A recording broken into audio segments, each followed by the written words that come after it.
ما شاء الله. أهلا وعليكم السلام وسهلا. ورحمة الله وبركاته. حياكم الله أستاذ علوي، حياكم الله. أين أنتم الآن يا شيخ؟ أنا الآن في بنك بليتونغ. Gampang Belitung, Masya Allah, Alhamdulillah. إن شاء الله سأرجع يوم hari Senin pagi إن شاء الله. Senin Kembali ke pagi, Cimahi إن شاء الله. Cimahi, naam. Naam, نعم Insya إن شاء الله، ونلتقيكم إن شاء الله بإذن الله تبارك وتعالى. Allah. إن شاء الله، بارك الله فيكم. Waalaikumsalam barakallah ya Syekhana. Baik, بارك الله. sedikit informasi ya bahwa Syekh Bakar ini beliau asli Palestina ya, lalu kemudian takdir Allah ada kesempatan ya bisa safar ke Indonesia. Belum lama ya, seingat saya baru sebulan yang lalu ke Indonesia. Sekarang posisi lagi di Bangka Belitung dan insya Allah pekan depan akan ke Cimahi ke Bandung ya insya Allah. Wa kaifa li al-usrah ya Syekhana ma zalat fi Filastin ya. الأسرة ما زالت في غزة ولم أسمع عنهم خبر منذ أسبوع. Innalillahi. الله المستعان. Keluarganya masih di Palestina, di Gaza kata beliau, dan beliau belum mendapat kabar selama 1 pekan ya, yakni fi Rafah ya Syekh. لا، هم فعلا في خان يونس. رفح الآن اليهود اقتحموا رفح، خرجوا من رفح، كل رفح خرجت إلى خان يونس ومناطق الوسطى والمواصي والتي على البحر وغير ذلك من هذه المناطق. نعم، نسأل الله السلامة لهم ولجميع من هناك. اللهم آمين. Amin amin ya. Amin ya Bang. آمين يا الله. Baik, alhamdulillah nastati an naltaqi ma'akum di hadzal majlis al-mubarak. إن شاء الله. Sanabda min dawrati tuhfatil atfal insyaallah. إن شاء الله بإذن الله تبارك وتعالى. طيب إن شاء نبدأ إن الله. شاء الله يا شيخنا. خلاص الجميع حضر الحمد لله. Mungkin baqiya qalil alladzi lam خلاص yahdur. إذا نبدأ إن شاء الله. Insyaallah. Naam. طيب، بسم الله والحمد لله والصلاة والسلام على رسولنا محمد صلى الله عليه وعلى آله وصحبه وسلم تسليما كثيرا. حياكم الله أيها الإخوة الكرام في هذا اللقاء القرآني، اللقاء الأول من شرح تحفة الأطفال للشيخ سليمان الجمزوري رحمه الله تبارك وتعالى. سنقسم هذه اللقاءات إن شاء الله بحيث يكون اللقاء نظري وتطبيقي، نظري وتطبيقي، يعني سنعطي نصف الوقت بالنظر والنصف الآخر للتطبيق إن شاء الله تبارك وتعالى.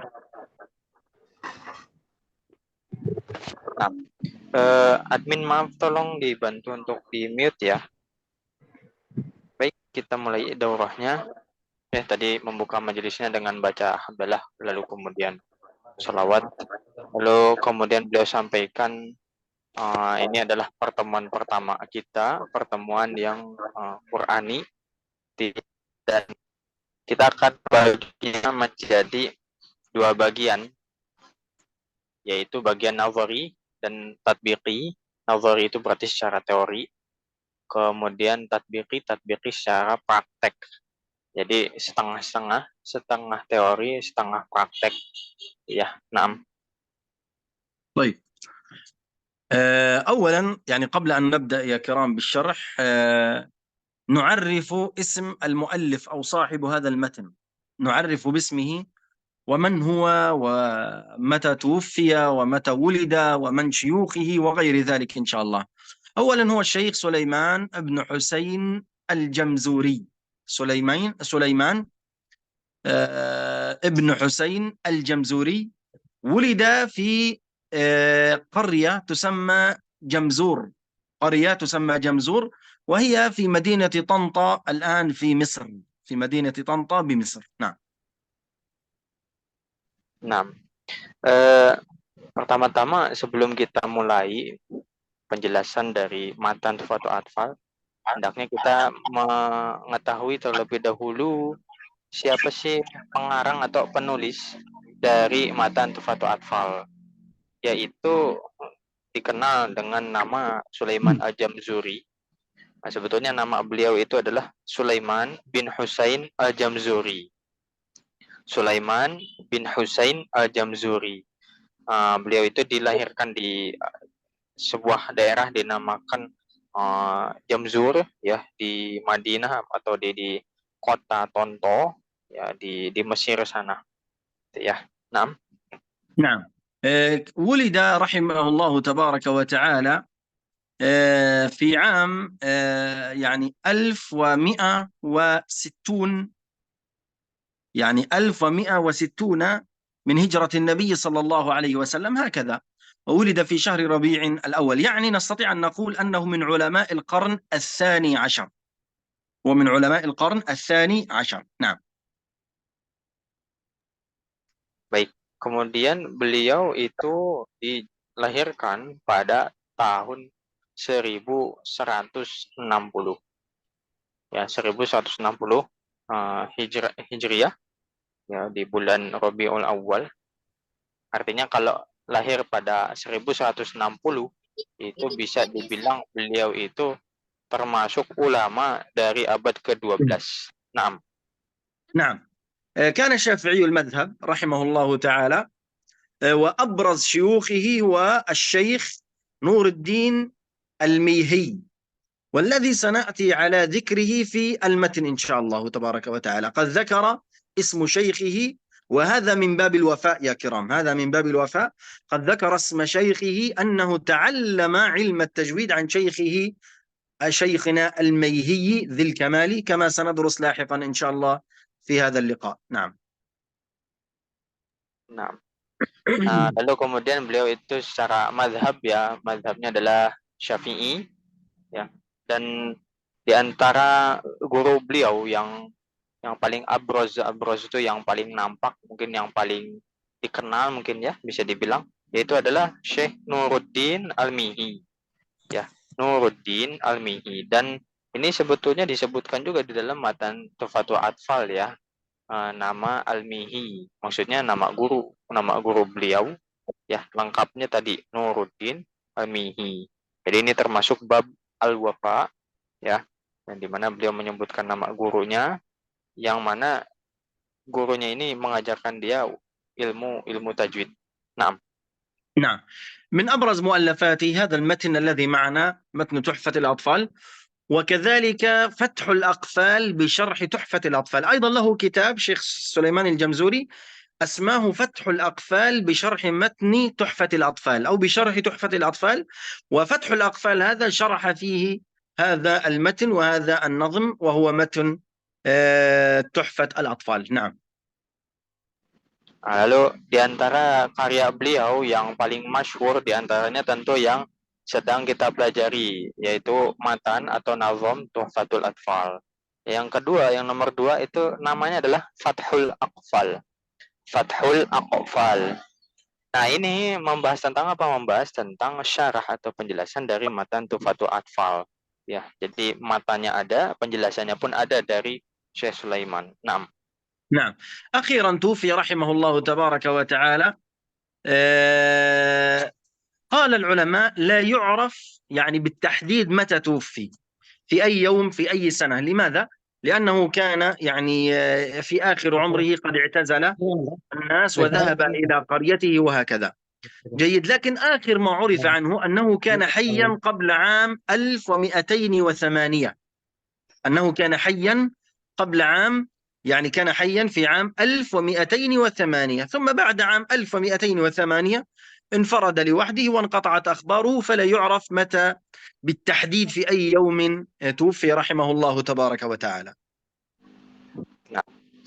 Lalu kemudian kaitannya dengan kapan beliau wafat, ya, itu sebetulnya tidak diketahui menurut para ulama kapan beliau wafat, di hari apa, tanggal berapa. Ya, kenapa? Karena beliau i'tazala itu uzlah begitu ya, mencabut diri atau menyendiri, jadi nggak berbaur dengan masyarakat, dengan manusia, ya. Nah, tapi dari riwayat yang ada sampaikan bahwasanya pada tahun 1208 itu Syekh Sulaiman Al-Jamzuri masih hidup. Ya, 6. نعم. طيب الآن يا كرام نبدأ بشرح المتن اليوم. الشيخ جمال، هو مدة اللقاء كم ساعة أم ساعة ونصف حتى أعرف؟ ساعة ونصف إن شاء الله. ساعة ونصف. طيب جيد. الآن سنبدأ إن شاء الله يا كرام بشرح المقدمة. سنشرح المقدمة لأن متن تحفة الأطفال عبارة عن أبواب، لذلك كل باب سنشرحه في لقاء، ربما في لقاء أو لقاءين. هناك بعض الأبواب ربما تحتاج إلى لقاءين، وهكذا إن شاء الله. فاليوم سنكتفي إن شاء الله بشرح المقدمة، وسنسمع من بعضكم بعض التلاوات إن شاء الله تبارك وتعالى. نعم. Nah, insya Allah hari ini kita akan membahas tentang mukaddimahnya ya, atau pendahuluan dari matan Tuhfatul Atfal ya. Dan Syekh sampaikan tadi, insya Allah kita setiap pertemuan akan membahas setiap bab. Jadi satu bab satu pertemuan, kecuali nanti ada bab khusus atau bab tertentu yang memerlukan 2 pertemuan ya, nanti lihat sikon ya, insya Allah. Namun untuk pertemuan hari ini kita akan membahas muqaddimah ya, atau bait-bait awal dari matan Tuhfatul Atfal. Nah, nanti di akhir juga akan diberikan kesempatan untuk tatbik, kita dipraktek ya, baca Al-Qur'an atau baca matan. Nah. طيب. أولا يقول الناظم رحمه الله تعالى: يقول راجي عفو رب سامع. عفوا، ذهبت إلى الجزرية نسيت. يقول راجي رحمة الغفور دوما سليمان هو الجمزوري. نسيت، كان عندي لقاء في الجزرية فاختلط الأمر. طيب لا بأس. يقول راجي رحمة الغفور. وهذا يا كرام يعني من عادة العلماء أنهم دائما عندما يبتدئون بذكر أي متن فإنهم يطلبون دائما رحمة الله تبارك وتعالى ويرجون رحمة الله. يعني الآن عندنا الشيخ سليمان الجمزوري ماذا يقول؟ يقول راجي رحمة الغفور دوما سليمان هو الجمزوري. الإمام ابن الجزري ماذا قال؟ يقول راجي عفو رب سامعي محمد بن الجزري الشافعي، وهكذا. فلذلك دائما يبدأون بطلب الرحمة والمغفرة من الله تبارك وتعالى. لماذا؟ حتى يعني ينالون التوفيق من الله تبارك وتعالى في هذا الباب أو في هذا المتن الذي سيذكرونه ويؤلفونه. نعم. Nah, dan ini kita masuk ke matanya ya. Saya tadi sampaikan, jadi kebiasaan para ulama itu ketika mereka memulai matan, itu mereka memulainya dengan tolabu ar-rahmah. Ya, perhatikan di bait pertama yang qulu raji rahmatil ghafuri. Ya. Jadi Syekh Sulaiman Al-Jamzuri di dalam matan Tuhfatul Atfal di awal itu sampaikan meminta atau memohon rahmat atau kasih sayang Allah Subhanahu wa taala. Begitu pula kalau kita belajar Jazari ya, di Jazari itu kan disampaikan bahwa Imam Al-Jazari meminta atau memohon rahmat atau ampunan dari Allah Subhanahu wa taala. Kenapa mesti dimulai dengan memohon rahmat, kasih sayang atau memohon ampunan? Ya, itu supaya mendapatkan taufik dari Allah Subhanahu wa taala. نعم.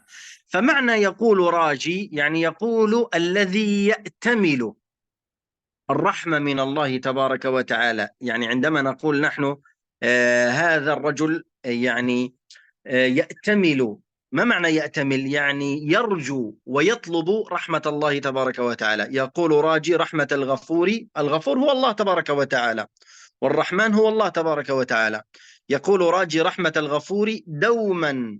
فانظر، قال كلمة دوما بمعنى أن الشيخ سليمان الجمزوري رحمه الله كان دائما يطلب الرحمة ويطلب المغفرة ويتأمل ويأتمل مغفرة الله تبارك وتعالى. سليمان هو الجمزوري، قد ذكرناه سابقا وهي ترجمته رحمه الله. نعم. Nah, kita lihat di bait pertama. Yang qulu berkata, roji rahmatil ghafuri. Roji maknanya adalah orang yang mengharap. Tadi Syekh definisikan Roji di sini maknanya adalah alladzi ya'tamilu, yang mengharap atau yang yarju, kurang lebih maknanya sama, mengharap atau juga yang meminta atau memohon rahmat atau kasih sayang Allah Subhanahu wa taala. Ya, yaqulu roji rahmatil ghafuri, orang yang senantiasa meminta atau memohon rahmat atau kasih sayang dari Al-Ghafur. Ya, Al-Ghafur di sini maksudnya adalah Allah Subhanahu wa taala, ya, yang Maha Pengampun. Dauman itu maknanya adalah daiman. Daiman maksudnya senantiasa, gitu ya. Jadi Syekh Sulaiman Al-Jamzuri senantiasa memohon atau meminta gitu ya rahmat dari Allah Subhanahu wa taala. Siapa orangnya? Yaitu Sulaiman. Tadi sudah dijelaskan, itu Sulaiman Al-Jamzuri. Naam. نعم. يقول راجي رحمة الغفور دوما سليمان هو الجمزوري الحمد لله مصليا على محمد وآله ومن تلا. جميل. قال الحمد لله أي الشكر الخالص لله. الحمد لله الشكر الخالص لله تبارك وتعالى دون غيره. فلذلك الإنسان لا بد أن يحمد الله تبارك وتعالى في كل شأنه، في سرائه في ضرائه في كل أحواله. وبما أنعم الله تعالى عليه من النعم، وخصوصا نعمة تعلم علوم القرآن من التجويد وغيره. نعم. Naam. Pindah ke bait kedua. Alhamdulillahi musallian ala. Nah, tadi penjelasannya baru sebagian. Alhamdulillah segala puji bagi Allah. Maknanya apa? Maknanya adalah asyukru al khalisu lillahi duna ghairihi. Bersyukur ya murni hanya kepada Allah Subhanahu wa taala, bukan kepada selainnya, ya. Jadi saya sampaikan bahwa kita ini mesti senantiasa bersyukur kepada Allah Subhanahu wa taala di setiap kondisi kita, baik itu senang ataupun sedih gitu ya. Atau kita lihat seperti Syekh ya dari Palestina dibombardir oleh Yahudi gitu ya. Tapi tetap harus bersyukur, apalagi kita gitu ya yang dalam keadaan aman di sini di Indonesia. Ya, khususnya tadi kata Syekh adalah mensyukuri nikmat berupa nikmat mempelajari Al-Qur'an. Nah, نعم. طيب الحمد لله مصليا على محمد، أي يطلب من الله تعالى أن ينزل رحمته وثناءه على نبينا محمد صلى الله عليه وسلم. فصلاة الله على النبي رحمة، وصلاة الله علينا مغفرة. عندما نقول اللهم صل وسلم على سيدنا محمد صلى الله عليه وسلم، من صلى علي صلاة صلى الله عليه بها 10. فما صلاة الله تعالى علينا؟ صلاة الله تعالى علينا رحمته ومغفرته. وصلاة الله على النبي صلى الله عليه وسلم رحمة. نعم. فلذلك الناظم هنا يقول الحمد لله مصليا على محمد صلى الله عليه وآله. قال وآله ومن تلا. وآله اختلف العلماء، منهم من قال آل محمد، منهم من قال من ذريته وأزواجه، منهم من قال المؤمنون من بني هاشم ومن بني عبد المطلب وغيرهم. يعني اختلف العلماء كثيرا في معنى لفظ وآله. نعم.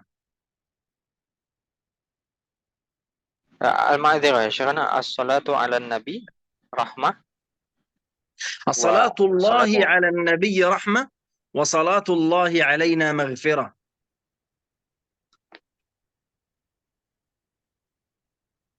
in qata'a as-saut ya Syekhna. الآن كيف؟ Al-an wadih insyaallah. نعم. صلاة الله على النبي رحمة، وصلاة الله على المؤمنين مغفرة. Naam. Naam. واضح هكذا جلس؟ Wadih عفوا. insyaallah. طيب. نعم. Naam. Lalu kemudian musallian ala Muhammadin wa alihi wa man ta'ala. Musallian maksudnya bersolawat ya. Jadi mulai dengan hamdalah lalu kemudian solawat. Nah, solawat itu tadi dimaknai memohon atau meminta kepada Allah Subhanahu wa taala supaya diturunkan rahmat ya kepada Nabi Muhammad SAW. Jadi memang solawat kepada Nabi itu maknanya, salat Allah ketika bersolawat kepada Nabi maknanya itu adalah rahmat ya, maksudnya kasih sayang ya. Nah, kalau misalkan sholawat kepada kita Itu berarti maknanya adalah maghfirah atau ampunan. Ya, terus saya tadi mengutip sebuah hadis bahwa man shalla alayya salatan sallallahu alaihi asyran. Barang siapa yang bersalat kepada ku satu kali, maka Allah akan uh, apa tadi 10 kali lipat gitu ya. Sallallahu alaihi asyran, maka Allah akan bersalat kepadanya asyran 10 kali. Ya. Nah, makna salawat kepada kita itu berarti maghfirah, ampunan gitu ya. Lalu kemudian wa alihi, ini kalau secara bahasa memang kepada keluarganya ya. Ada yang sampai ada beberapa pendapat, ada yang memang ke keluarganya saja ya. Ada yang ke keturunannya juga, ada yang bilang bahwa atau berpendapat bahwa ini maksudnya adalah orang beriman dari Bani Hashim dan lain sebagainya. Ini ada beda pendapat di antara para ulama dalam memaknai wa alihi. نعم. ومن تلا منهم من قال يعني من تلا أي من قرأ القرآن، ومنهم من قال أي من تلا أي من جاء بعدهم، يعني بعد النبي صلى الله عليه وسلم وآله، وهم الصحابة والتابعون إلى يوم القيامة، وهذا هو الراجح، وهذا هو الراجح. فالمقصود هنا الحمد لله مصليا على محمد وآله، ومن تلا أي من تلا جاء بعدهم، يعني من تلاهم أي جاء بعدهم واتبع أثرهم واتبع هديهم إلى يوم القيامة. نعم، هذا معنى ومن تلا. Nah, bagian terakhir waman tala. Tala ini juga ada beda-beda pendapat. Ya, pendapat pertama menyampaikan bahwa waman tala maksudnya adalah waman qara'a al-Qur'an, dan orang-orang yang membaca Al-Qur'an. Ya, namun pendapat yang kedua itu maknanya adalah waman ja'a ba'dahum, ya, atau ba'dahu, dan orang-orang yang senantiasa datang setelah beliau. Menurut Syekh, yang pendapat yang lebih tepat adalah pendapat kedua, yaitu waman ja'a ba'dahum, ya, yaitu orang-orang yang datang setelahnya. Artinya setelah generasi setelah Nabi itu kan ada generasi sahabat, lalu kemudian generasi tabi'in dan seterusnya. Nah, dan afwan, ada yang ketinggalan, afwan ya Syekhana. لا بأس، تفضل. Apa namanya? Dan yang pendapat yang rajih tadi yang kedua, yang mana datang setelahnya dan mengikuti petunjuknya gitu. Jadi enggak hanya datang setelahnya, namun mengikuti petunjuknya, mengikuti arahannya. نعم. ثم قال وبعد هذا النظم للمريد. كلمة وبعد نقف عليها قليلا. بعد يا كرام تسمى في اللغة فصل الخطاب. فصل الخطاب. الآن خطيب الجمعة عندما يقول المقدمة الحمد لله والصلاة، ثم يقول أما بعد، فبعد هذه تسمى فصل الخطاب. وأول من ذكرها وأول من قالها هو داود عليه السلام. قال الله تعالى وآتيناه الحكمة وفصل الخطاب. فكلمة أما بعد هذه تسمى فصل الخطاب.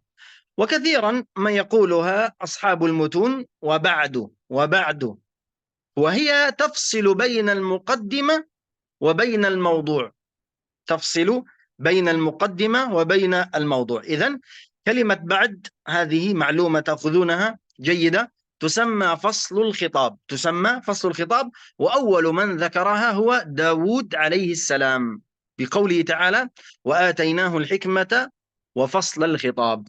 نعم. Nah, lalu kemudian bait ketiga wa ba'du, ya. Ini kalau di khutbah, misalkan di khutbah Jumat kita sering dengar amma ba'du. Ya, kalau di matan Fathul Atfal menggunakan wa ba'du. Wa ba'du ini apa? Ya, kita berhenti sejenak di bahasan ini, ya, agak keluar dari tema, ya, tapi insya Allah tetap bermanfaat ya. Wa ba'du ini maknanya adalah dinamakan faslul khitab. Ya, faslul khitab. Kalau maknanya atau artinya adalah adapun setelahnya. Setelah apa? Setelah muqaddimah. Jadi faslul khitab, ya, atau kata wa ba'du atau amma ba'du itu pada hakikatnya memisahkan antara muqaddimah atau pendahuluan dengan isi, ya. Dan siapa yang pertama kali mengucapkannya? Yang pertama kali mengucapkannya adalah Daud alaihissalam, Nabi Daud alaihissalam, ya. Dan ini juga di dalam Al-Quran disebutkan ya, wa atainahu hikmata wa faslal khitab. Ya, faslul khitab itu namanya. Nah, نعم. ثم قال رحمه الله: وبعد هذا النظم للمريد. هذا النظم يعني هذه الأبيات وهذه المنظومة الشعرية التي ذكرناها وسيذكرها الآن هي للمريد. ما معنى المريد؟ الذي يريد أن يتعلم، للذي يريد أن يتعلم. فلفظ كلمة المريد كلمة عامة، كلمة عامة. الآن عندنا علم التجويد، جيد. أحدنا يريد أن يتعلم التجويد، نقول مريد لعلم التجويد، يريد أن يتعلم علم التجويد، علم القراءات، علم الحديث، علم الفقه. فكلمة مريد هذه كلمة عامة تطلق على من يطلب العلم، على من يطلب العلم من؟ من الشيخ، على من يطلب علمه من شيخه، ليس من كتابه. فمن كان شيخه كتابه فقد كثر خطأه كما قال أهل الحديث.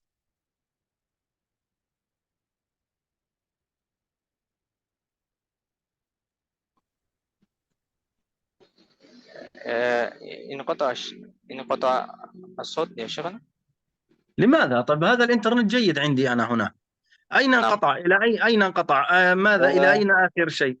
في فمن كان شيخه كتابه فكثر في آخر. خطأه. نعم نعم، هذا آخر شيء أنا قلته. نعم نعم حاضر. نعم نعم، بارك الله فيك شيخ Ya, جمال. أظن نعم. أن الصوت انقطع. معذرة. لا بأس لا بأس، هنا الإنترنت في الفندق جيد ما شاء الله. Nah, Masya Allah, Alhamdulillah.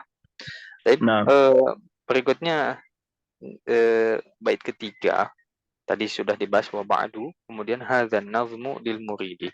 Hadzan nazmu atau nazam ini ya, atau hadzan nazmu ini maknanya adalah hadhil abyat, bait-bait ini, maksudnya bait-bait tufatu atfal atau hadhihi al-manzumah asy-sy'riyah ya.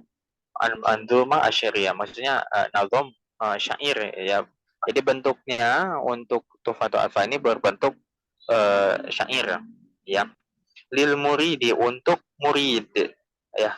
Murid secara bahasa maknanya adalah orang yang mempunyai keinginan ya. Maksudnya apa? Maksudnya adalah yang ingin belajar gitu ya. Dan kata murid itu kata Syekh adalah kata yang umum ya. Kata yang umum disematkan kepada orang yang ingin belajar ya, ingin belajar dari guru. Nah, tadi di akhir Syekh mengutip bahwasanya kalau orang yang man kana syaikhuhu kitabuhu fakasura khata'uhu, barang siapa yang tidak punya guru maka setanlah fakasura khata'uhu, maka dia akan banyak salahnya gitu ya. Nah, kemudian untuk penggunaan murid itu kan umum. Berarti kita yang sedang belajar tajwid itu dinamakan muridut tajwid, bisa dibilang seperti itu ya. Nah, poin intinya tadi di man kana syaikhuhu kitabuhu fakasura khata'uhu. Barang siapa yang gurunya itu bukunya itu menjadi gurunya, alias dia enggak belajar dari guru, baca sendiri, maka fakasura khata'uhu, maka dia akan banyak salah ya. Naam. نعم. وبعد هذا النظم للمريد في النون والتنوين والمدود. في النون يعني النون الساكنة وما يتعلق بها، نون الساكنة والتنوين والميم الساكنة وغيرها. قال والمدود، فهنا ذكر باللفظ العام، لا ذكر باللفظ العام، قال في النون والتنوين والمدود. النون والتنوين ما يتعلق بها من أحكام نون ساكنة وتنوين. الميم ما يتعلق بها من أحكام الميم الساكنة وأحكام الغنن وأحكام علاقة الحروف وغيرها. وكذلك المدود ما يتعلق بها من مد طبيعي وجائز وواجب وغير ذلك. فما يندرج تحت النون الساكنة والتنوين والمدود بقية الأحكام، وإنما ذكرها الناظم هنا من أجل القفلة الشعرية كما تعلم شيخ جمال. يعني إذن قفلة شعرية لابد أن تكون على نفس النسق، يعني على نفس الترتيب حتى يختم بها بيت الشعر. نعم. Nah, Lalu masih di bait ketiga ya, di sebelah kiri finnuni wa tanwini wal mududi. Ya. Jadi bahasnya tentang apa sih? Tufatu atfal tentang finnuni, maksudnya tentang nun. Di sini merujuk kepada nun mati dan tanwin berarti. Lalu kemudian juga merujuk kepada mim, ya mim mati, mim sakinah.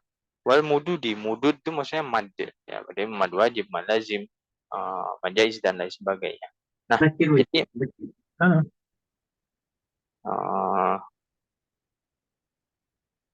ya, jadi hukum-hukumnya itu yang disebutkan oleh Syekh Sulaiman Al-Jamzuri ada ya yang umum. Ya, lafaznya secara umum. Fin nuni nun saja, wa tanwini tanwin saja, wal mududi dan mad-mad. Nah, sebetulnya bahasanya enggak sesederhana itu, tapi ada hukum yang ada di bawahnya gitu ya, pencabangannya dan lain sebagainya, pendetailannya. Nah, namun kenapa cuma disebutkan fin nuni wal tanwini wal mududi itu karena supaya cocok dari segi rima kalau bahasa kita ya. Di dalam syair itu kan ada ya, atau pantun itu ada yang namanya rima, harus belakangnya sama gitu ya. Kan sebelah kanan itu lil muridi, nah di situ di, sebelah kiri wal mududi itu juga sama di, ya, supaya pas gitu, karena ini kan bait syair gitu. Nah, طيب قال في النون والتنوين والمدود سميته بتحفة الأطفال، يعني سمى الشيخ سليمان الجمزوري هذا النظم بتحفة. ومعنى التحفة يا كرام هنا الشيء النادر. ما معنى النادر؟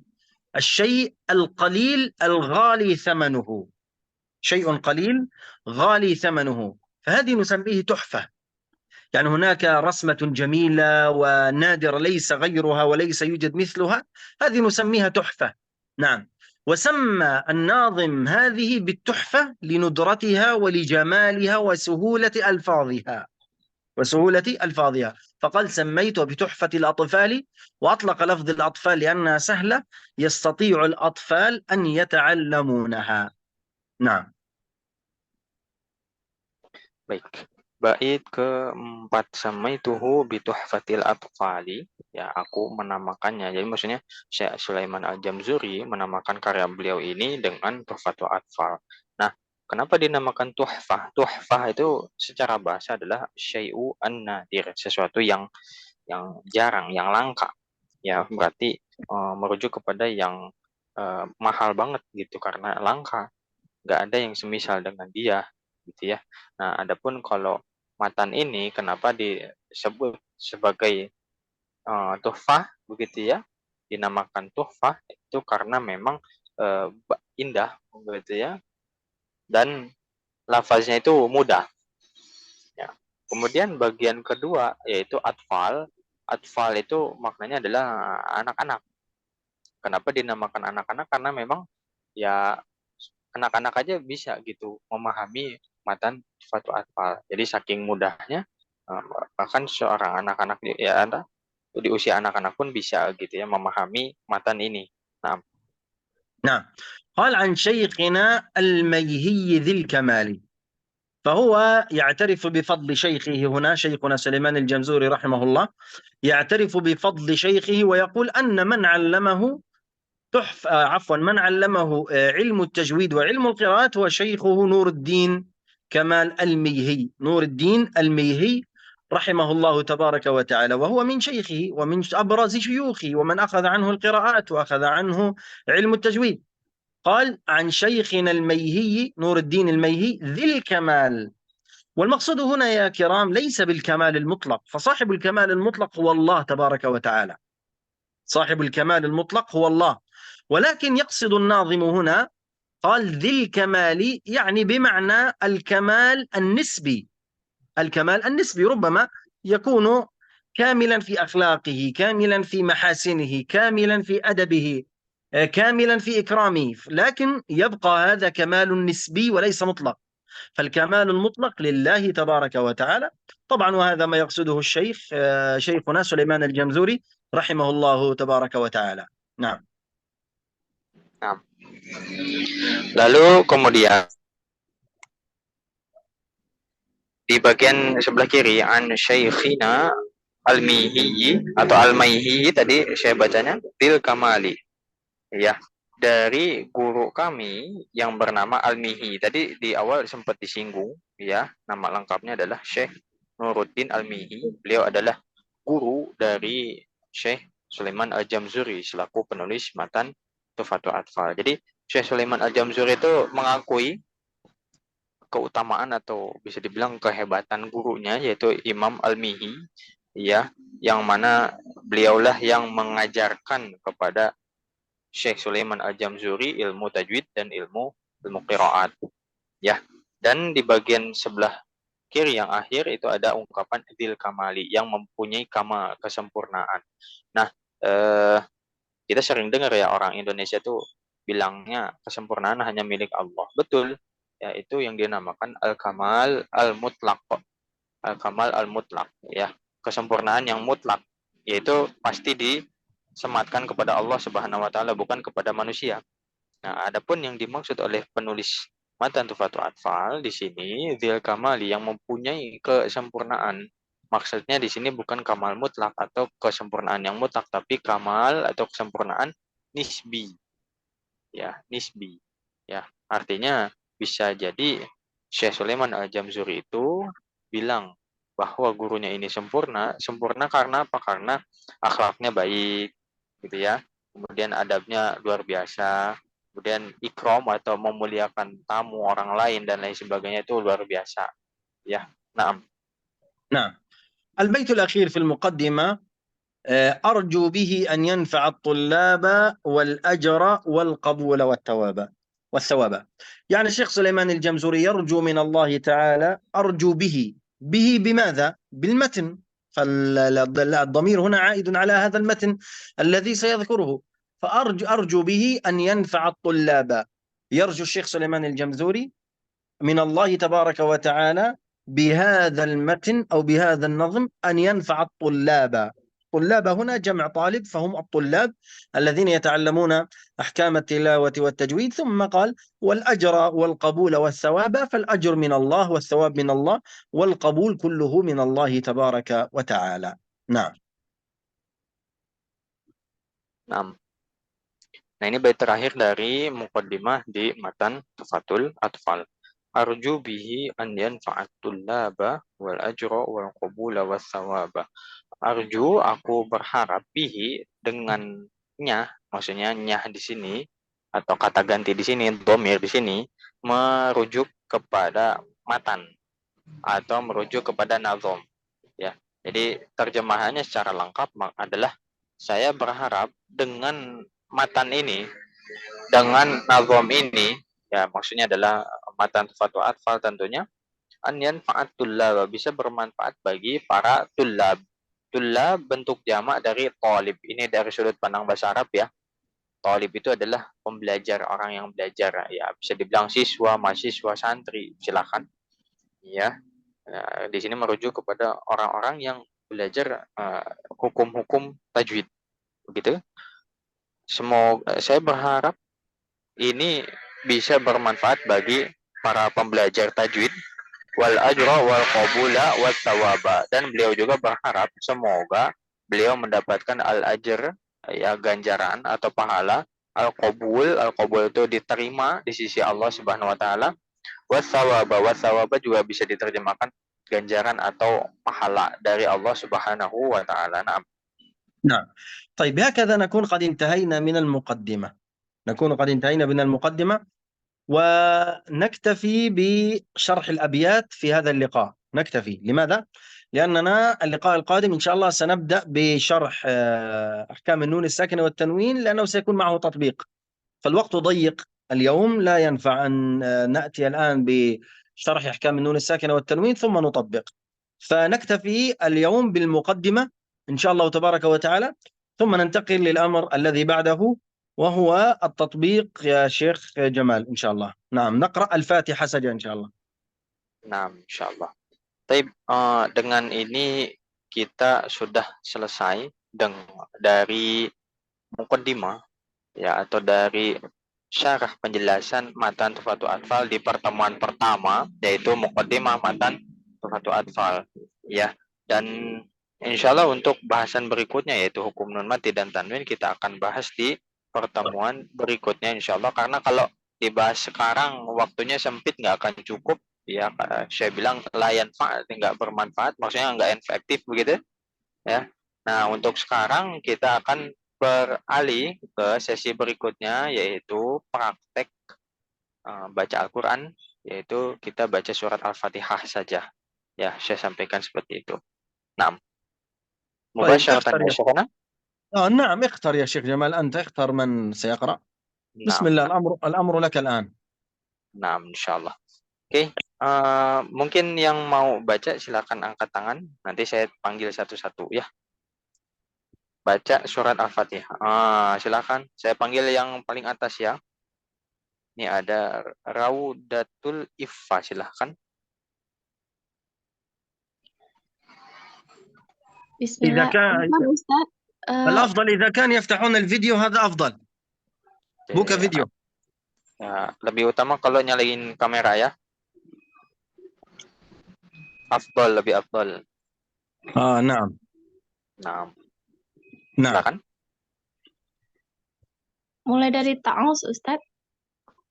boleh تعوز boleh. A'udzu billahi minasy syaithanir rajim. Bismillahirrahmanirrahim. Alhamdulillahi rabbil alamin. Ar-Rahmanir-Rahim. Maliki yaumiddin. ada kasrah maliki. Maliki yaumiddin. جيد. أعد لقي مرة أخرى. Apa Ustaz? Diulang sekali lagi. lagi. Maliki yaumiddin. Iyyaka na'budu wa iyyaka nasta'in. Ihdinas siratal mustaqim. Siratal ladzina an'amta 'alaihim ghairil maghdubi 'alaihim waladdallin.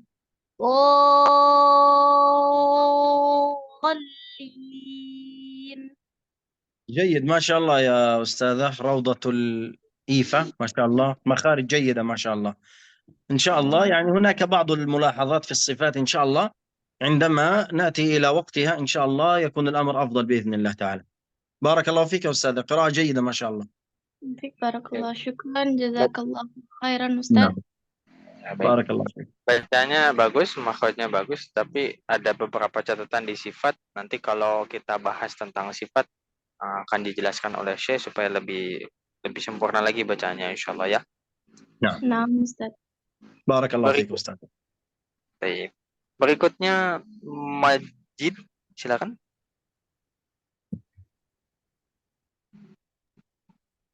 Yang mengacungkan tangan nih.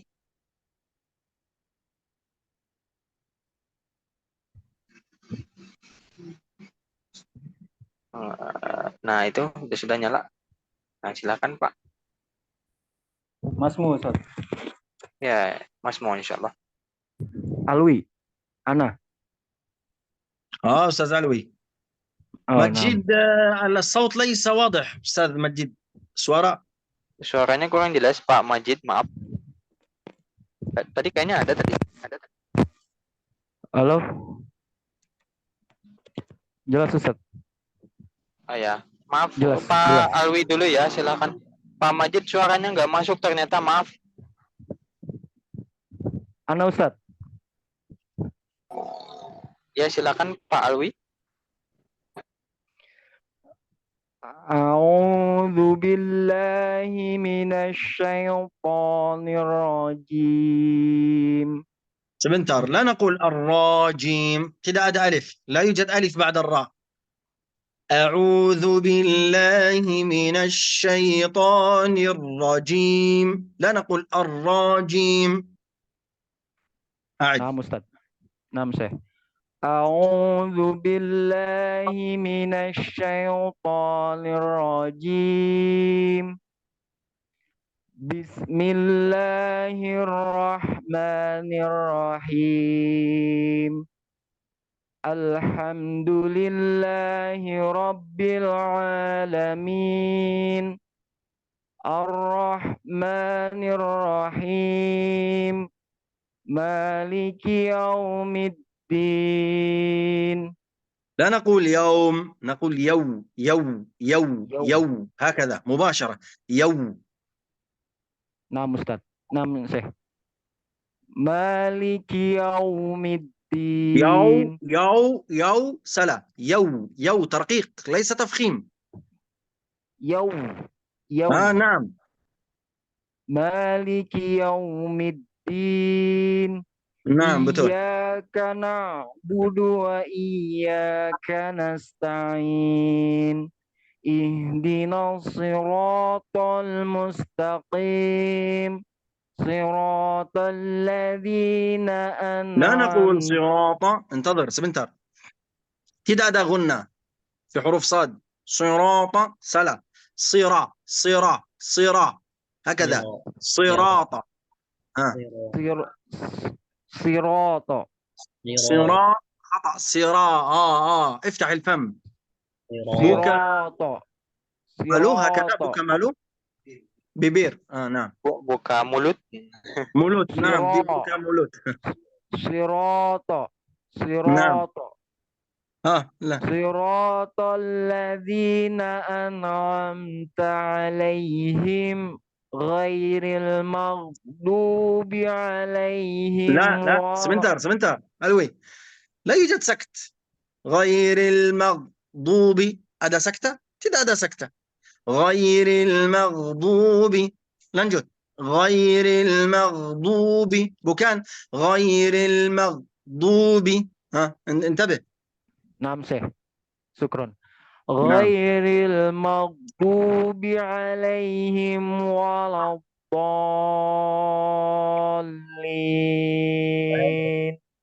ما شاء الله بارك الله فيك. تحتاج إلى الكثير يا شيخ ألوي إن شاء الله معا وسويا في هذه الدورة حتى تكون من المتقنين إن شاء الله بإذن الله تعالى. شكرا يا شيخ. Ya, Barakallah. perlu banyak latihan katanya, dan insya Allah di daurah ini kita akan banyak berlatih juga. Semoga lebih baik ya insya Allah. Coba ke Pak Majid. Coba Ya, dinyalakan. Nah, masuk nih Pak, silahkan. A'udzu billahi minasy syaithanir rajim. Bismillahirrahmanirrahim. Lanjut Ustaz. lanjut. ada صلاة. ada membaca salah. أنا سأقول لك ستوب. قف هكذا. أنا الشيخ جمال عفوا أنا أحاول أن أتعلم اللغة الإندونيسية، يعني إذا أنا تعديت عليك قليلا في الكلام معذرة. لا بأس. نعم إن شاء الله. saya mau belajar bahasa Indonesia. نعم. Masya Allah. Ya. نعم إن شاء الله. تفضل يا شيخ. الحمد لله رب العالمين الرحمن الرحيم مالك يوم الدين إياك نعبد وإياك نستعين اهدنا الصراط المستقيم. Saya ulang Syekh. اهدنا الصراط المستقيم صراط الذين أنعمت عليهم غير المغضوب عليهم ولا الضالين. جيد يا شيخ مجيد بارك الله فيك. ما شاء الله. جيد إن شاء الله. الحمد لله. مع الاستمرار إن شاء الله والتطبيق المستمر إن شاء الله يعني يكون الأمر جيدا إن شاء الله. بارك الله فيك. Jazakallahu khairan, Syekh. بارك الله فيك. نعم. الذي بعده بسم الله. Baik, Bapak Taufik Rahman, silakan. أعوذ بالله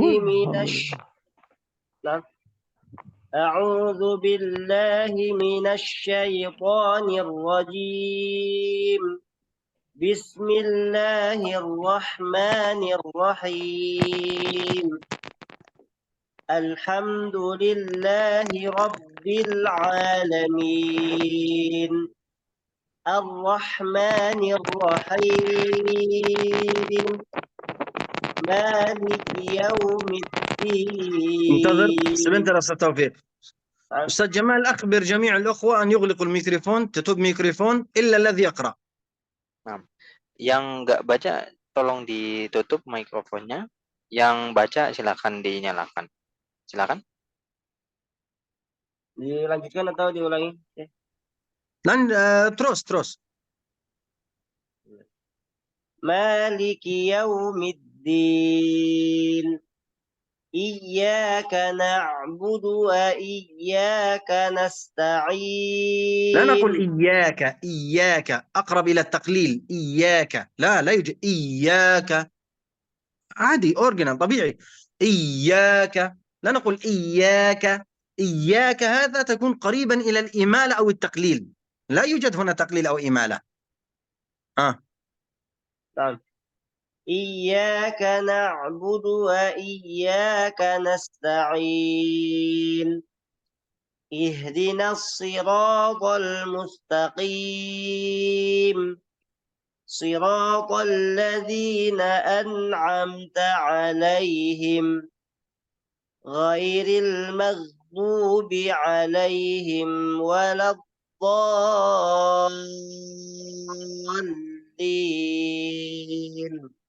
جيد يا شيخ توفيق، بارك الله فيك. تحتاج إلى ضبط قليل لمخارج الحروف، إن شاء الله مع الاستمرار يثبت الأمر إن شاء الله. بارك الله فيك. بارك الله فيك يا شيخ. جزاك الله خير. بارك الله فيك. Berikutnya Laode Karbeni, silakan.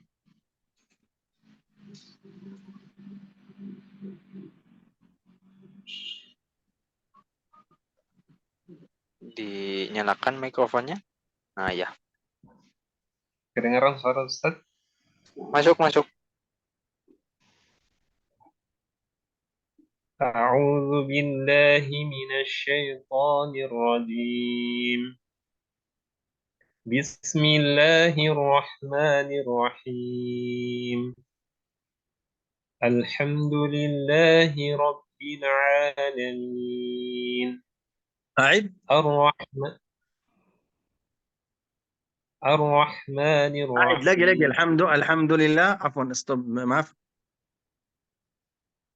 الحمد لله رب العالمين. جيد. الرحمن الرحيم. مالك يوم الدين. كسرة، هذا كسرة. مالك يوم. مالك يوم الدين. إياك نعبد وإياك نستعين. اهدنا الصراط المستقيم. صراط الذين أنعمت عليهم غير المغضوب عليهم ولا الضالين. جيد يا أستاذ لاودي، بارك الله فيك، جزاك الله خيرا. نعم، إن شاء الله مع الممارسة والتطبيق في كل لقاء إن شاء الله يكون الأمر جيد إن شاء الله. إن شاء الله. نعم. جزاك الله. بارك الله فيك. Berikutnya Siti Sarah Nadia.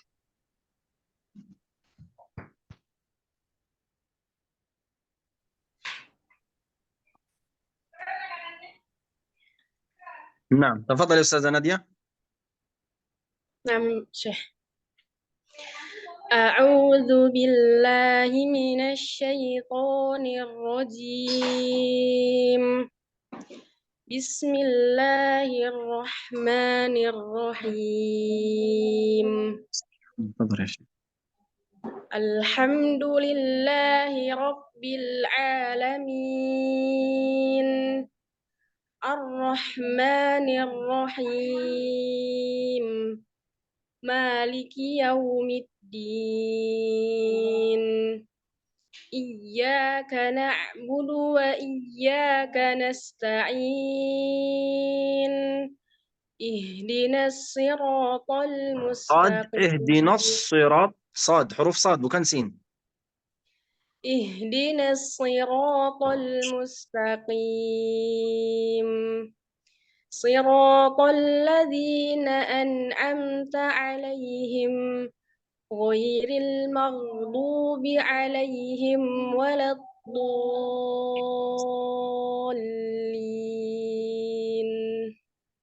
جيد ما شاء الله، بارك الله فيك يا أستاذة سارة.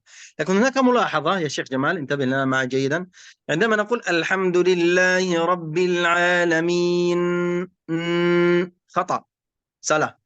الرحمن الرحيم سلا. مالك يوم الدين سلا. هكذا نقول الرحمن الرحيم ستوب. مالك يوم الدين. خلاص إذا نقف على السكون. جيد إن شاء الله. نعم شيخ. Oh, udah paham ya insya Allah ya. فهم إن شاء الله. نعم شيخ. طيب بارك الله فيك. طيب الذي بعدها بسم الله. Berikutnya silakan Faiz Budiman PAI.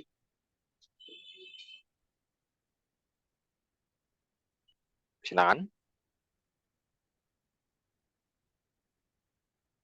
Oh, nggak ada atau belum siap? Nur Jannah dulu silakan.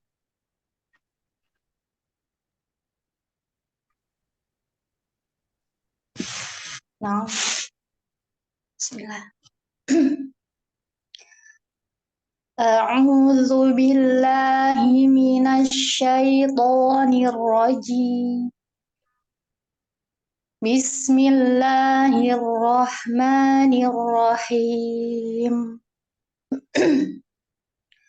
Alhamdulillahi rabbil alamin. Ar-Rahmanir Rahim. Maliki yaumiddin. Iyyaka na'budu wa iyyaka nasta'in. Ihdinas siratal mustaqim. Siratal ladzina an'amta 'alaihim ghairil maghdubi 'alaihim waladdallin.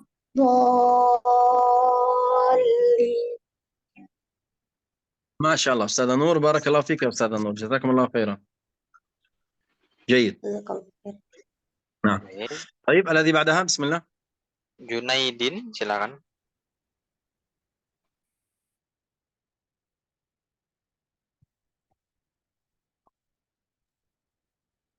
Atas nama Junaidin silakan. أعوذ بالله من الشيطان الرجيم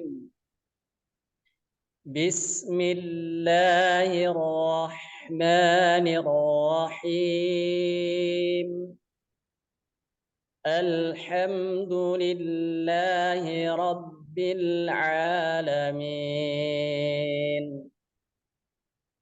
الرحمن الرحيم. لا نقول الر مباشرة هكذا، لا نبدأ بالكسر، لا نبدأ بهمزة مكسورة، لا نقول الرحمن الرحيم هكذا، لا، الرحمن الرحيم. نعم يا شيخ. نعم. الرحمن الرحيم. لماذا تكسر في البداية؟ لماذا تكسر في البداية؟ تقول لا خطأ، bukan ها فتحة. نعم. الرحمن الرحمن الرحيم. نعم هكذا بقص، جيد. نعم. مالك يوم الدين. إياك نعبد وإياك نستعين. اهدنا لا الصراط. لا لا، سبنتر، لا نقول اهدنا الصراط، لا، اهدنا الصراط، اهدنا الصراط. لا يوجد إمالة، سيدا دا إمالة. نعم يا شيخ. اهدنا الصراط مباشرة. نعم. اهدنا الصراط المستقيم. صراط الذين أنعمت عليهم غير المغضوب عليهم ولا الضالين.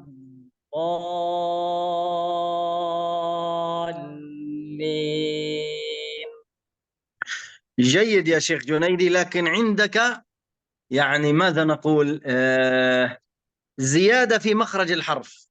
يعني زيادة، يعني مخرج الحرف طبيعي واضح، أنت تزيد عليه كثيرا فيصبح كالإمالة أو ينتقل إلى مخرج آخر، فهذا خطأ. خلاص، أعطي نعم. كل حرف حقه. نعم، بارك الله فيك. Taufik Paham ya insyaallah ya? insyaallah paham. Insyaallah. فهم بات عرب. طيب بارك الله فيك. طيب الذي بعده، بسم الله. Baik, ini atas nama Redmi 9. Silakan. طيب عفوا نسيت أبدل اسمي. أنا إمام خلاص قل غزالي. اسمك الآن، ما اسمك؟ بسم الله. وعليكم السلام ورحمة الله. اسمي إمام غزالي يا شيخنا. ما اسمك؟ اسمي إمام غزالي. أزلي، ما شاء الله يا أزلي. نعم تفضل. أعوذ بالله من الشيطان الرجيم. بسم الله الرحمن الرحيم. الحمد لله رب العالمين. الرحمن الرحيم. مالك يوم الدين. إياك نعبد وإياك نستعين. اهدنا الصراط المستقيم. صراط الذين أنعمت عليهم غير المغضوب عليهم ولا الضالين.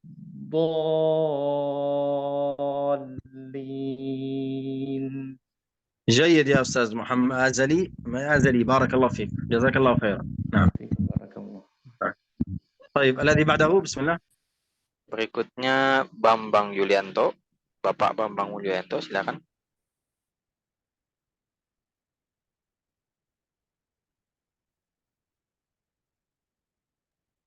Belum nyala mikrofonnya. الميكروفون يا شيخ. نعم. Enggak masuk Pak suaranya Pak.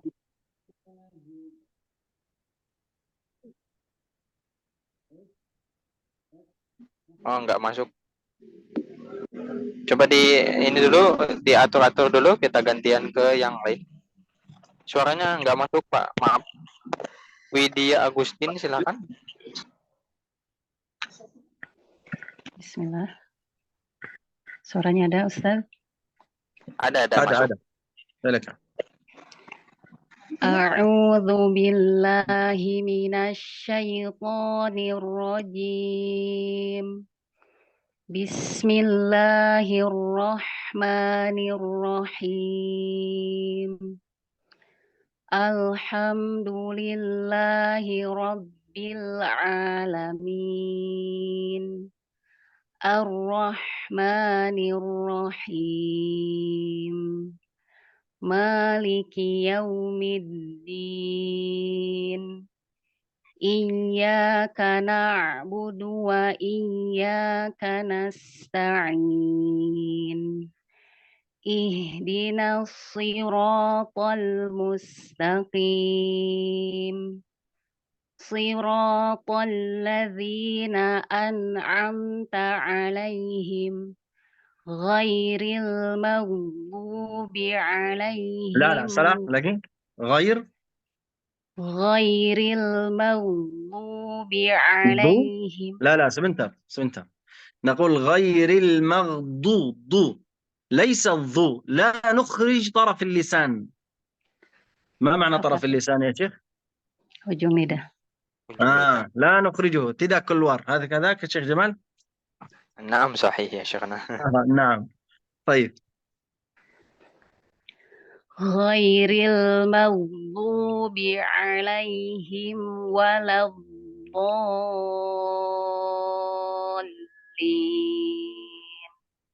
جيد بارك الله فيك يا أستاذ أغوستين. بارك الله فيكم. نعم جزاكم الله خيرا. Amin. نعم طيب الذي بعدها بسم الله. Oke. Silakan Ridwan Muhammad. Bapak Ridwan Muhammad.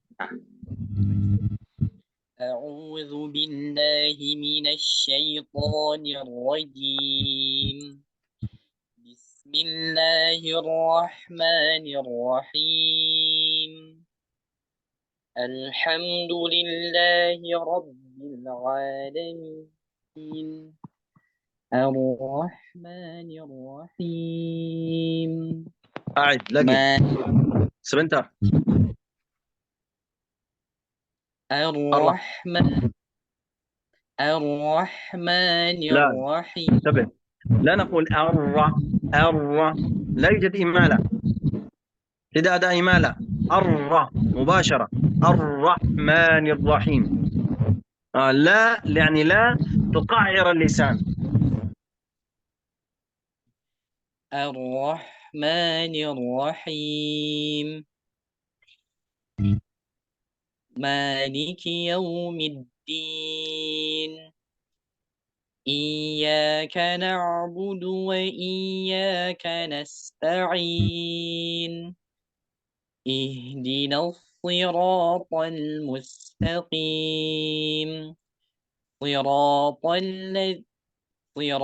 الذين أنعمت عليهم غير المغضوب عليهم ولا الضالين.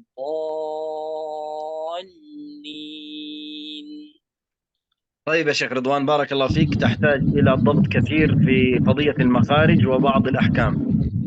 أثناء القراءة إن شاء الله وأثناء هذه الدورة تستفيد بإذن الله. بارك الله فيك. طيب بارك الله فيك. طيب بعده berikutnya Bapak Anggi Hilmi Fauji, silakan. Nah.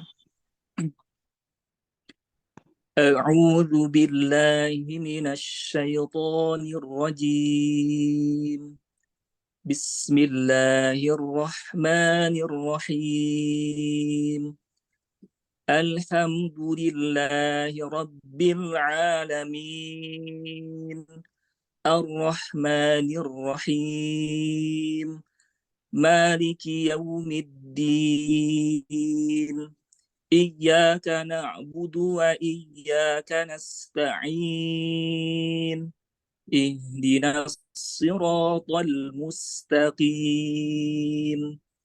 صراط الذين أنعمت عليهم غير المغضوب عليهم ولا الضالين.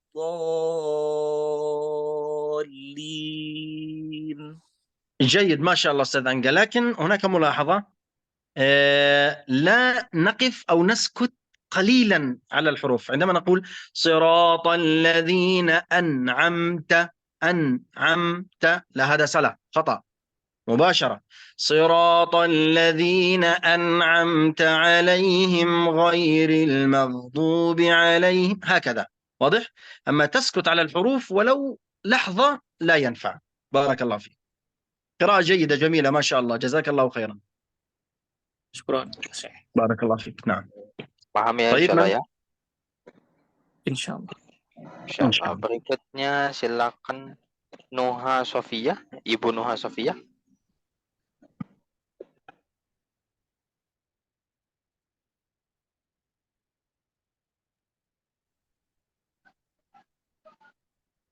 Ada? Belum ada.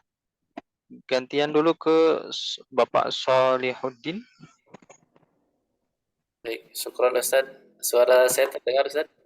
Masuk. Assalamualaikum ya Syekh. Waalaikumsalam ya Salihuddin. Barakallahu fiik. Ma ahlan wa sahlan. تفضل. أعوذ بالله من الشيطان الرجيم. بسم الله الرحمن الرحيم. الحمد لله رب العالمين. الرحمن الرحيم. مالك يوم الدين. إياك نعبد وإياك نستعين. اهدنا الصراط المستقيم. صراط الذين أنعمت عليهم غير المغضوب عليهم ولا الضالين.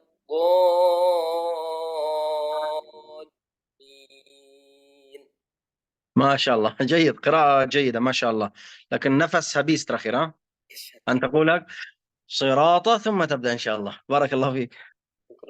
طيب جزاك الله خيرا. ما شاء الله، قراءة متقنة ما شاء الله. Bagus ya, alhamdulillah. Berikutnya nanti saya mulai dari awal lagi ya, yang tadi sempat kelewat. Kita lanjut dulu ke Bapak M Muhaimin, silakan. Mikrofonnya Pak, silakan. Ya, silakan.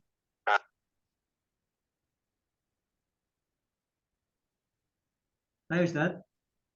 Ya, masuk Pak. Ya Syekh Muhaimin. Bismillah. Syukran.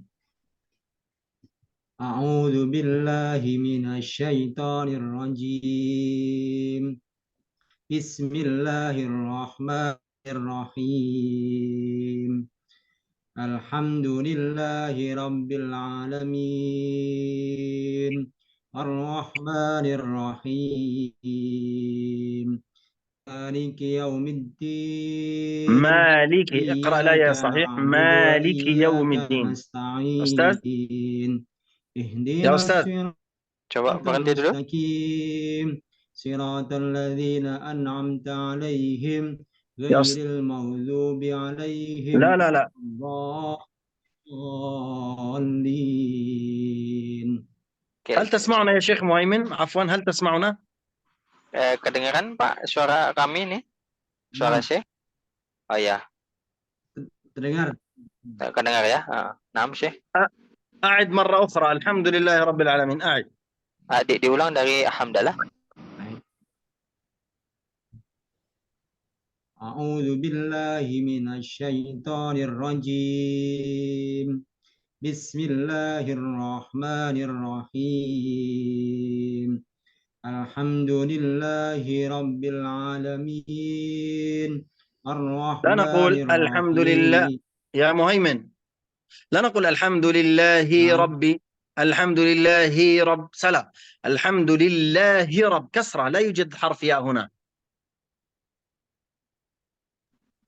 Hi-nya pendek Pak. Alhamdulillahi rabbil alamin. Ar-Rahmanir Rahim. Maliki yaumiddin. مالك يوم الدين. كسرة جيدة. مالك يومي. مالك يوم الدين. إياك نعبد وإياك نستعين. اهدنا الصراط المستقيم. صراط الذين أنعمت عليهم غير المغضوب عليهم ولا الضالين. طيب يا شيخ مهيمن، نحتاج إلى ضبط للتلاوة أكثر، المخارج الحروف أكثر إن شاء الله مع التلاوة إن شاء الله، ومعنا في هذه الدورة تستفيد إن شاء الله. القراءة تحتاج إلى ضبط. بارك الله فيك. نعم، جزاك الله خيرا. Baik, Ya intinya perlu diperbaiki karena ada beberapa catatan ya. Jadi insya Allah di daurah ini kita akan banyak praktek ya, banyak belajar insya Allah. insya Allah. Nah, barakallahu fiik Syekh Muaimin. Oke, berikutnya Muhammad Ahikal, silakan.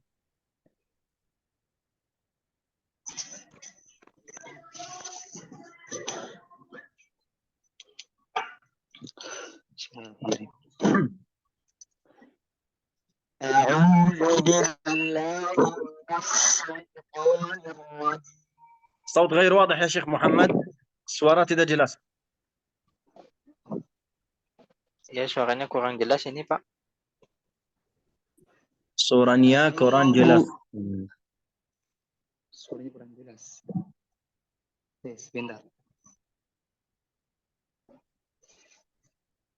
Tafadhal, bismillah. Enggak pakai headset, coba. Ya, silakan. Nah. أعوذ بالله من الشيطان الرجيم بسم الله الرحمن الرحيم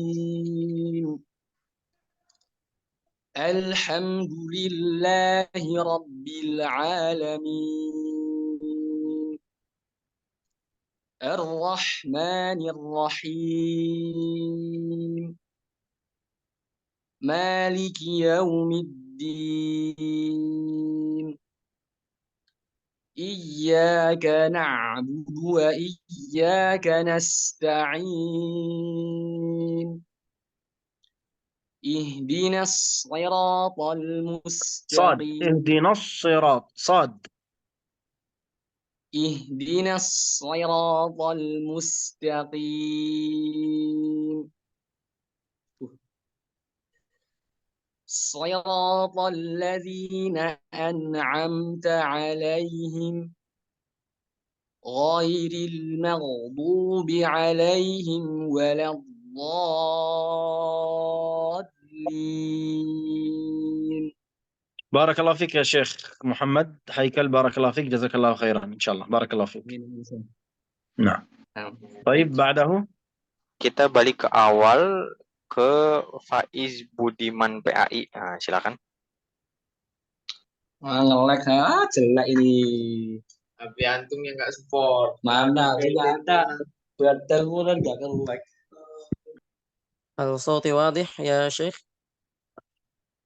صوتك واضح إن شاء الله يا شيخ. فائز. فائز. فائز.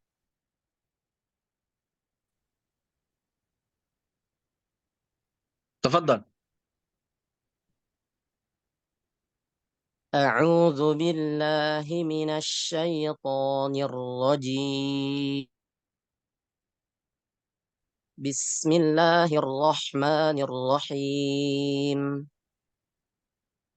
الحمد لله رب العالمين الرحمن الرحيم. لا تقف على الحروف. لا تقول الحمد لله الرحمن الرحيم. لا تقف على الحروف مباشرة. الحمد الرحمن الرحيم هكذا. لا تقف على الحروف وقفة يسيرة. الحمد لله رب العالمين الرحمن الرحيم مالك يوم الدين إياك نعبد وإياك نستعين اهدنا الصراط المستقيم صراط الذين أنعمت عليهم غير المغضوب عليهم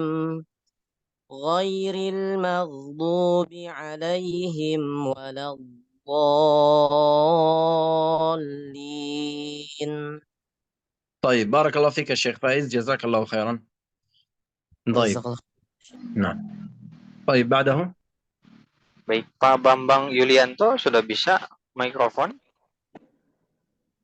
Tes 1 2. Masuk, silahkan. Masuk. Assalamualaikum Syekh. وعليكم السلام ورحمة الله، حياكم الله يا شيخ. نعم. أعوذ بالله من الشيطان الرجيم. بسم الله الرحمن الرحيم. الحمد لله رب العالمين. الرحمن الرحيم. مالك يوم الدين. إياك نعبد وإياك نستعين. اهدنا الصراط المستقيم. صراط الذين أنعمت عليهم غير المغضوب عليهم ولا الضالين.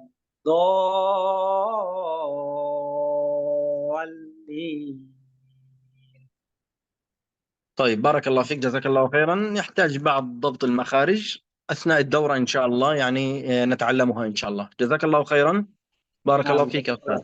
جزاك الله خير. Baik. Berikutnya Noha Sofia. أعوذ بالله من الشيطان الرجيم. بسم الله الرحمن الرحيم. الحمد لله رب العالمين. الرحمن الرحيم. مالك يوم الدين. أعيدي مالك. مالكي، أعيدي لك. مالك يوم الدين. إياك نعبد وإياك نستعين.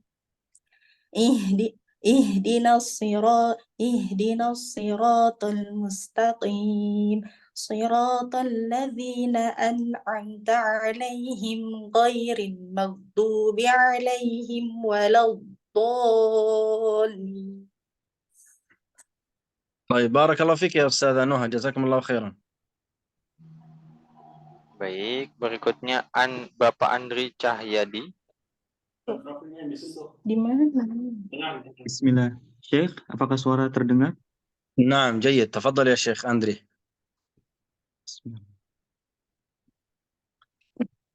أعوذ بالله من الشيطان الرجيم. بسم الله الرحمن الرحيم. الحمد لله رب العالمين. الرحمن الرحيم. مالك يوم الدين. إياك نعبد وإياك نستعين. اهدنا الصراط المستقيم. صراط الذين أنعمت عليهم غير المغضوب عليهم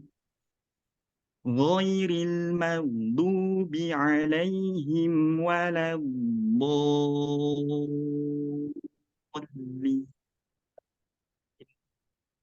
بارك الله فيك يا شيخ أندري. تحتاج إلى بعض صفات الحروف سندرسها جيدا إن شاء الله أثناء الدورة. بارك الله فيك.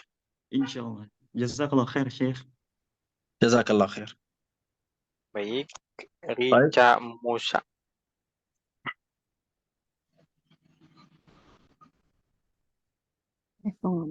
Assalamualaikum warahmatullahi wabarakatuh, Syekh. Waalaikumsalam warahmatullahi wabarakatuh, Ustazah Rica. A'udzu billahi minasyaitonir rajim. Bismillahirrahmanirrahim. Alhamdulillahi rabbil alamin. Ar-Rahmanir-Rahim. Maliki yaumiddin. Iyyaka إياك نعبد وإياك نستعين اهدنا الصراط المستقيم صراط الذين أنعمت عليهم غير المغضوب عليهم ولا لا الضالين. يا أستاذ ريشا، غير المغضوب عليهم اسطب ولا الضالين سلا. نرجع ماذا نرجع نقول؟ أولانج غير المغضوب عليهم ولا الضالين، هذا ابتداء قبيح وقف قبيح. Afwan, boleh diterjemahkan? Nah. Jadi tadi salah di berhenti dan memulai bacaan, yaitu dinamakan waqaf qabih ya, berhenti yang qabih yang jelek. Kenapa jelek? Karena merubah makna. Ya. As-sahih kaifa ya Syekhna? Ghairil maghdubi alaihim. Gitu ya, yang betul seperti itu. Silakan. Ghairil maghdubi alaihim waladhdallin. Afwan, boleh. Baik. Nerjai. Diulang. Dari jadi sampai akhir, enggak berhenti di situ sampai ghairil akhir. maghdubi alaihim waladdallin, hakadha. Nama Syekh. Ghairil maghdubi alaihim waladdallin. طيب بارك الله فيك يا أستاذة، جزاكم الله خيرا أستاذة ريشا. وفيك جزاkallah khair Syekh. طيب Syekh Jamal. Haryadi Al-Mandari, silakan. أعوذ بالله من الشيطان الرجيم بسم الله الرحمن الرحيم الحمد لله رب العالمين الرحمن الرحيم مالك يوم الدين إياك نعبد وإياك نستعين اهدنا الصراط المستقيم صراط الذين أنعمت عليهم غير المغضوب عليهم ولا الضالين.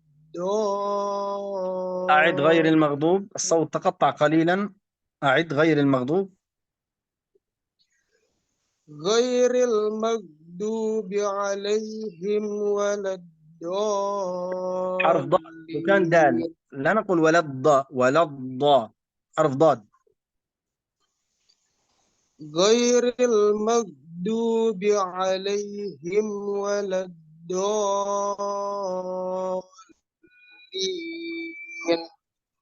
طيب لا بأس إن شاء الله. جيد، بارك الله فيك. في الدورة إن شاء الله، أثناء الدورة سنتعلم بإذن الله. جزاك الله خيرا. طيب. Syekh sebetulnya memberikan beberapa catatan ya. Rangkumannya adalah insya Allah kita akan pelajari dan kita akan praktekkan di daurah ini, karena ini kan baru pertemuan pertama ya, baru muqaddimah. Nanti selama pembelajaran berlangsung ya 12 pertemuan kalau tidak salah, kita akan banyak praktek dan insya Allah akan dikoreksi lebih detail lagi. Tadi ada yang keliru di makhrajnya, ada yang keliru di sifatnya, ada yang terlalu ditekan, ada yang segala macam ya. Tapi Syekhna انتهينا الحمد لله. نعم انتهينا الحمد لله. بارك الله فيكم وجزاكم الله خيرا. نعم. Baik, alhamdulillah selesai dari pertemuan pertama ya. نختتم يمكن. نعم نختتم خلاص. بارك الله فيك. سبحانك اللهم وبحمدك. تفضل. Baik, kita cukupkan daurah hari ini dengan baca doa kafaratul majlis. Subhanakallahumma bihamdika asyhadu an la ilaha illa anta astaghfiruka wa atubu ilaik. Jazakallah ya Syekh. Barakallahu fikum jami'an wa jazakum Allah khairan. Hayakumullah. Syukran lakum ya Syekhana. Nah, barakallahu fikum ya. Warahmatullahi wabarakatuh. Waalaikumsalam warahmatullahi wabarakatuh ya Syekh. Assalamualaikum warahmatullahi wabarakatuh.